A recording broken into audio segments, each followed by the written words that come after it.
Nú komið að hópverkefni 1 í vegferðinu 2 árið 2021 og þetta í raun keimlíkt þeim verkefni sem við höfum gert seinustu ár en það í raun fyrra verkefni að útbúa vefþjónustu og seinna í raun að nota þessa vefþjónustu til að búa til framenda í einhverju svona tóli eins og við ætlum að nota React og Next.js núna og þarna erum við í raun að búa til sitt hvora hliðina, við erum að búa til bakendan og svo framendan í svona framenda library. Þannig við erum í raun bara að búa til verkefni sem mjög keimlíkt bara svona verkefni sem eru bara gerð dagsdaglega í vefforðun. En þetta í raun fyrsta útgáfan þar sem ég ekki búin að fullskilgreina vefþjónustuskilin sem ég ætla að útfæra eða útbúa gögnin en svona rótin af verkefninu komin og ég hérna copy-pasta úr gamla en gamla verkefni að þetta keimlíkt, þetta gæti ekki breytt svo mikið þá væri þetta svona defeating the purpose. En við ætlum að vinna með sjónvarpsþáttavef. Það sem að stór partur af því að búa til verkefni er að finna einhver áhugaverð viðfangsefni. Ég held núna með COVID og allt þetta þá sé sjónvarpsgláp náttúrulega through the roof. Þannig að ég ætla að skaffa ykkur gögnum sem ég ætla að sækja hérna úr einhverjum gagnaþjónustu sem ég er búin að finna. Þar sem ég ætla að láta ykkur fá bara slatta af seríum og fyrir þær seríur þau season og fyrir hvert season þætti. Þannig að við fáum í raun þessa þrískiptingu þarna niður og við ætlum að geta búið til vefþjónustuskil þar sem ég get í raun séð alla þætti og ég get þá í raun farið í gegnum þá og ég get skoða alla þættina, skoða síður af þáttum sem við skoðum næstu viku, hvernig við útfærum, leitað að ákveðnum þáttum og ég get gert þetta allt sem bara almennu notandi en sem get ég líka búið til notandaaðgang og þá get ég í raun merkt ákveðnar seríur, season eða þætti sem langar að horfa, er að horfa eða hef horft. Svona granularity á þessu, hvort það make sense að gera þetta per þátt og svona. Og svo held ég að gera þetta áhugavert líka að geta reyta þetta, gert rating. En þetta mjög líkt verkefni sem við gerðum fyrir 2 árum, þar sem við vorum í raun að vinna þetta með bara bókagögn. Það var svona eins og Goodreads klón, þetta svona eins og Goodreads fyrir sjónvarpsþætti. Það enda til svona þjónusta sem heitir Letterboxd, sem ég geti skráð svona. En þetta í raun bara viljandirinn að halda þessu svo almennu að í raun viðfangsefnið svona þið ætti að geta skipt þessu út fyrir eitthvað annað. Þið viljið búa til eitthvað þar sem ég er að skrá fótboltaleiki hjá amatör fótboltadeildinni minni. Þá þarf ég bara að breyta nokkuð hvernig datamódelið hvernig endapunktarnir eru, hvernig representation af gögnunum og ég komi með einhverja vefþjónustu sem ég gæti síðan smíðað vef ofan af.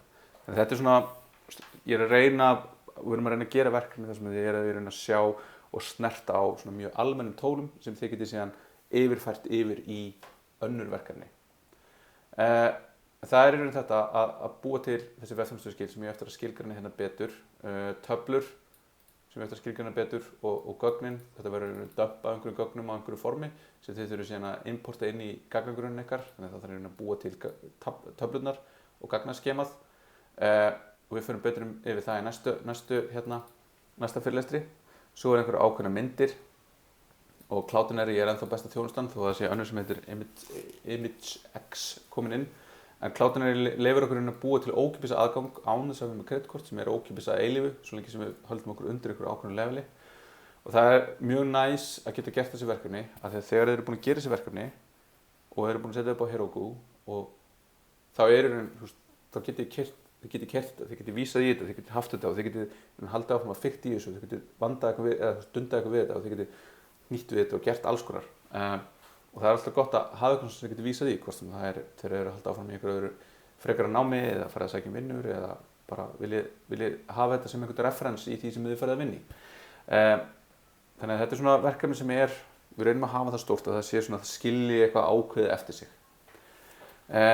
Og það sem að hefur verið gert senstu skipti er að þau kannski verið svona unnið svolítið á hlaupum sem er náttúrulega bara mjög skiljanlegt í því umhverfi sem að mörg ykkar eru. Þeir eru sem bara í mörgum áfengum og sem ykkar hafa kannski þann lúksus að vera að taka þetta svona á seinustu misseri þar sem minna að gera og það hefur meiri tíma. En þannig ég ætla að setja þetta fyrir núna fyrir en ég hef gert alveg 2 eða 3 vikum fyrir en ég hef gert áður og það sem þið ætti að vera að gera núna er í raun að byrja að finna ykkur hóp, að byrja að setja niður og skoða þessi fyrir verkefni sem við höfum gert, skoða og ákveða hvernig þið ætlaði að vinna verkefnið, hvernig þið ætlaði að eiga í samskiptum, hvernig þið ætlaði að hvernig ætlaði að hafa samskipti, ætlaði að hittast daglega, gerir ráð fyrir því að það verði eitthvað svona crunch tími, ætlaði að, vonandi verður hann ekki 4 dögum fyrir skil, vonandi getið dreift þessu út yfir lengra tímabil, og skilgreina tímalínu fyrir verkefnið. Þannig að ég er hérna búinn að segja, og ég held að þetta sé nægilegu tími, þetta sé í raun til 7. mars. Það er engin framlengt skil en eins og það er bara deadline er sunnudaginn 7. mars. Þannig að þið viti bara nákvæmlega hvernig það er skila. Þannig að við vinnið út frá því. Laugardaginn 8. mars í seinasta lagi viljum við hafa þetta virt, þetta á að vera tilbúið. En hérna ætlum við að vera búin að skilgreina gagnastrúktúrinn okkar. Hérna ætlum við að vera búin að gera auðkynninguna. Hérna ætlum við að vera búin að skilgreina hvernig ég get gert þetta fyrir anonymous notanda, ég get skoða gögnin. Hérna ætlum við að vera komið með að ég get loggað mig inn og breytt þessum gögnum. Þannig að skipuleggja ykkur vel, af því að það eru bara eftir því sem að ég vinn lengur í þessu og ég vinn í fleiri fyrirtækjum og svona, þetta er it's the people stupid. Þetta er í raun verkefni sem er ekki eitthvað sem við getum unnið bara ein og sér í okkar tíma, í okkar bara umhverfi. Þau standa og falla bara með því hversu vel við vinnum saman í hóp og hversu vel við tölum saman. Og það er aðalleikri hversu vel við tölum saman. Þannig að finna ykkur hóp núna. Ég bjó til hérna rás á Slack þar sem ég geti notað til þess að skipuleggja ykkur og byrja að bara heyrast. Þegar ég vil bara byrja að tala um þetta og ég vil ykkur verkefni sem að vinna önnur og bara að mynda þetta rapport sem að þarf til að vinna vel saman. Hugsalega hafið þið unnið með einhverjum öðrum og vilja gera það áfram.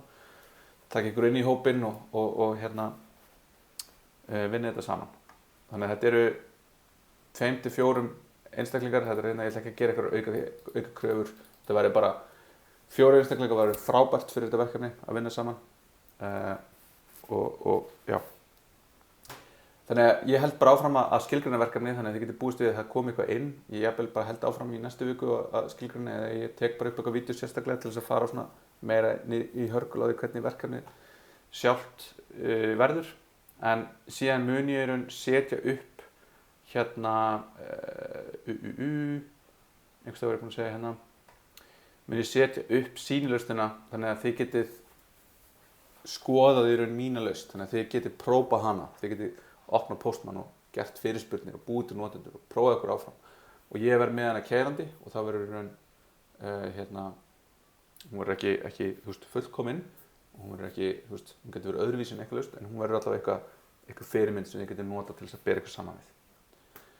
Þannig að nánar þetta seinna, en á stað fyrir við.